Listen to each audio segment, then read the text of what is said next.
Hello boss, బంగారం rate చూస్తే దిమ్మ తిరిగిపోతుంది కదా. తులం బంగారం రేటు 1,70,000 రూపాయలకు చేరింది. లేదు పోనీ ఆల్టర్నేట్గా వెండి కొందామనుకుంటే కిలో సిల్వర్ రేట్ ఏకంగా 4 లక్షల రూపాయలకు చేరింది. అసలు ఏం జరుగుతోంది? ఒక సామాన్యుడికి బంగారం వెండి అందకుండా పోతాయా? ఈ రేట్లు ఇలాగే ఉంటాయా, మళ్ళీ తగ్గుతాయా? ఇలాంటి అనుమానాలు బహుశా మీ అందరిలో కలిగే ఉంటాయి కదా బాస్. అందుకే ఈ వీడియోలో పూర్తిగా మీకు అన్ని వివరాలు చెప్పే ప్రయత్నం చేస్తాను నేను. సో ఇక్కడ ఒక విషయం గుర్తుంచుకోండి, ఇప్పుడు మనం చూస్తున్నటువంటి బంగారం వెండి ధరల పెరుగుదల మామూలుది కాదు. ఇది ఒక సునామీ లాంటిది. గతంలో 2011లో 2020లో కూడా ఇదే స్థాయిలో చాలా ఘోరాతి ఘోరంగా ఎక్కువ స్థాయిలో బంగారం ధరలు పెరిగిపోయాయి. అప్పుడు ఎవరైతే ధర పెరిగిన టైంలో బంగారం కొన్నారో ఆ తర్వాత ధర సగానికి పడిపోవడంతో తలబట్టుకున్నారు. నేను చెప్తున్నది అదే. అసలు ఎందుకు ఈ స్థాయిలో పడిపోతాయా, అది జరుగుతుందా అనే అనుమానం కలిగే వారికి కూడా ఆ క్లారిటీ కూడా ఇస్తాను.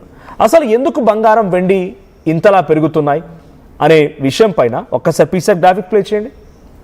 యుద్ధ భయాలు ఎందుకు ఈ స్థాయిలో పెరుగుతున్నాయంటే యుద్ధం, అమెరికా, ఇరాన్ మరియు మిడిల్ ఈస్ట్ టెన్షన్స్ పీక్స్లోకి వెళ్ళడం వల్ల ఇన్వెస్టర్లు భయపడిపోయి స్టాక్ మార్కెట్ నుంచి డబ్బు తీసి బంగారం వెండిపై ఇన్వెస్ట్ చేస్తున్నారు. దీంతో ఆ యుద్ధ భయం కారణంగానే స్టాకులు పడిపోతాయని బంగారం వెండిపై ఇన్వెస్ట్ చేసే వాళ్ళ సంఖ్య పెరగడంతో ఈ బంగారం ధర పెరిగిపోయింది. ఇక నెక్స్ట్ డాలర్ పతనం అయిపోయింది. అంతర్జాతీయంగా డాలర్ విలువ తగ్గడం, ఫెడ్ వడ్డీ రేట్ల యొక్క నిర్ణయాల వల్ల బంగారం సేఫ్ హెవెన్గా ఇన్వెస్టర్లు భావిస్తున్నారు. అమెరికాలో వడ్డీ రేటు తగ్గితే డాలర్ బలహీనపడుతుంది. అప్పుడు ఇన్వెస్టర్లకి బ్యాంకులో డబ్బు దాచుకుంటే పెద్దగా వడ్డీ రాదు. అందుకే వారు తమ డబ్బును తీసి బంగారం మీద ఇన్వెస్ట్ చేస్తారు. సో ఆటోమేటిక్గా ఈ బంగారానికి డిమాండ్ పెరుగుతుంది, అలాగే గోల్డ్ రేట్ కూడా పెరుగుతుంది. ఆ తర్వాత ఫోమో, ఇక్కడ చివరిగా థర్డ్ పాయింట్ చూడండి. ఫోమో అంటే ఫియర్ ఆఫ్ మిస్సింగ్ అవుట్, అంటే రేటు ఇంకా పెరిగిపోతుంది అనేటువంటి భయంతో, భవిష్యత్తులో ఇక బంగారం కొనలేమో అనేటువంటి భయంతో సామాన్యులు, ట్రేడర్లు పోటీ పడి మరి బంగారం కొనుక్కుంటూ ఉంటారు. దీన్నే ఫియర్ ఆఫ్ మిస్సింగ్ అవుట్ అని అంటారు. దీంతో డిమాండ్ బాగా పెరిగిపోయింది, అమాంతం బంగారం ధర పెరిగిపోయింది. ఇప్పటి వరకు ఎందుకు పెరుగుతుందో చూసారు కదా. ఆ తర్వాత మీరు ఆశ్చర్యపోయే విషయాలను చెప్తాను. చాలా డేంజరస్ సందర్భాలు కూడా ఉన్నాయి. బంగారం వెండి రేట్లు ఎలా పడిపోతాయో కూడా చెప్తాను నేను. అయితే గోల్డ్ వెండి ధరలు భారీగా పెరుగుతున్నాయి. ఇలాంటి సందర్భాలు చాలా డేంజర్గా మనం భావించాలి. ఇది ఒక ఫైనాన్షియల్ బబుల్ లాంటిది. ఇలాంటి పరిస్థితులను పారాబోలిక్ మూవ్ అంటారు. మరి పారాబోలిక్ మూవ్ అంటే ఏంటి అంటే, ప్రస్తుతం బంగారం వెండి గ్రాఫ్ చూస్తే నిచ్చెనలా పెరుగుతోంది. అంటే అప్ అండ్ డౌన్స్ ఉంటే బంగారం ధర పెరగడం తగ్గడం లాంటివి చూడాలి. కానీ ఇది ఒక నిచ్చెనలా కాదు, అప్ అండ్ డౌన్ కాదు, డైరెక్ట్గా రాకెట్ లాగానే, రాకెట్ లాగా ఇస్రో ప్రయోగించిన రాకెట్ లాగా పైకి వెళ్ళిపోయింది. ఒకేసారి అమాంతంగా ఆ గ్రాఫ్ అలా లేచిపోయింది. దీన్ని పారాబోలిక్ మూవ్ అని అంటారు. ఒక్కసారి ఏ స్థాయిలో అయితే లేచిపోయిందో, ఏ స్థాయిలో అయితే అంతటి హైట్స్కి చేరుకుందో, రాకెట్ లాగా బంగారం రేట్ ఆ స్థాయిలో పెరిగిపోయిందో అదే స్థాయిలో అంతే వేగంగా పడిపోతుంది కూడా. ఇక తర్వాత బబుల్ అంటే వెండి ధర పెరగడానికి మనం బబుల్లా చూడొచ్చు. అంటే ఎలా అంటే, ఒక వెండి ధర గడిచిన ఏడాది కాలంలో ఏకంగా 300% పెరిగింది. ఇది స్పష్టంగా ఒక బబుల్. అంటే ఏ క్షణమైనా ఆ స్థాయిలో పెరిగింది, పగిలిపోయే అవకాశం ఉంది. వెండి ధర ఆ స్థాయిలో పెరిగింది ఒకేసారి అని అంటే పగిలిపోయే అవకాశం కూడా ఉంది. అంటే it's completely bubble system. Bubble మాదిరిగా, ఒక నీటి బొడగా మాదిరిగా మారిపోయింది. ఇక నెక్స్ట్ ప్రాఫిట్ బుకింగ్.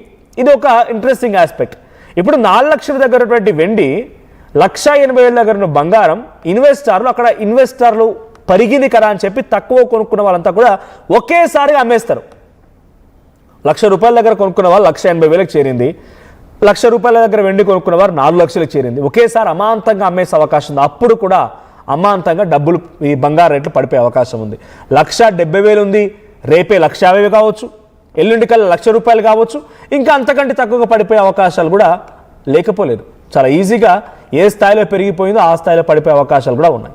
ఇక గోల్డ్ ధరలు పెరిగి పడిపోయిన సందర్భాల గురించి కొన్ని చిన్న ఉదాహరణలు మీకు చెప్తాను. 2 కేస్ స్టడీస్ చూడండి. ఇక్కడ 2012 to 15, 2012లో 32,000 రూపాయలు ఆ బంగారం ధర ఉంది. అప్పుడు పెరిగింది. సడన్గా 15కి వచ్చేసరికి 25,000 పడిపోయింది. అంటే 7,000 తగ్గింది. 7,000 తగ్గింది అమాంతంగా.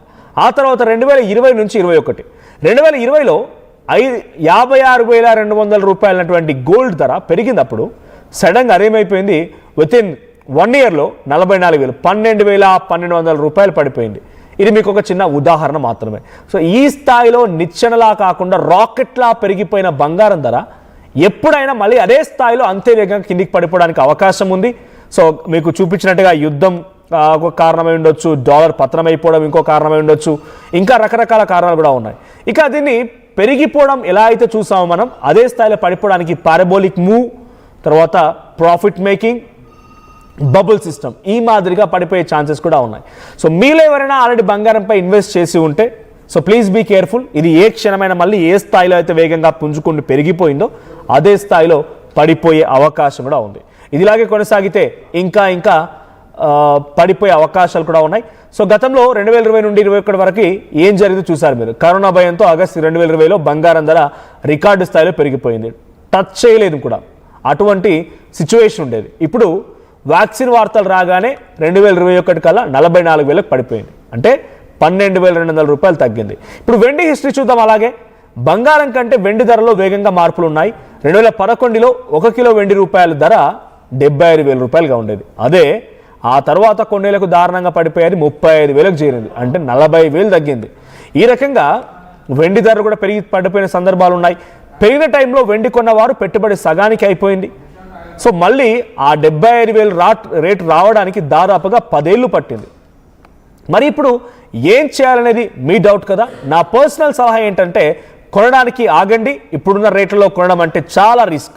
ఇక రేట్లు కొంత స్థిరపడే వరకు ఆగడం మంచిది. అవసరం ఉంటేనే ఇంట్లో ఏదైనా అకేషన్ లాంటిది గిఫ్ట్స్ లాగా ఇవ్వాలనుకుంటే తప్ప కొనకండి. పెట్టుబడి కోసం అయితే ఇప్పుడు అస్సలే కొనకండి. అమ్మేయచ్చు. మీ దగ్గర పాత వెండి బంగారం ఉంటే కనుక దాన్ని క్యాష్ చేసుకోవడానికి ఇదే మంచి సమయం. చివరిగా మార్కెట్ ఎప్పుడు ఒకేలా ఉండదు. ఆకాశాన్ని తాకిన ధరలు దిగి రాక తప్పదు. ఇక అలా అని చెప్పి బంగారం రేటు తగ్గినా కూడా అది మళ్ళీ పాతకాలపు ధర స్థాయికి రాదు. 50,000 ఎట్టి పరిస్థితిలో చేరదు. 60,000కు అంతకంటే వెళ్ళదు.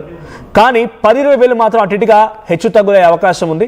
సో ఎందుకంటే రూపాయి విలువ పడిపోవడం, ద్రవ్యోల్బణం వల్ల బంగారం బేస్ ప్రైస్ ఎప్పుడు పెరుగుతూనే ఉంటుంది.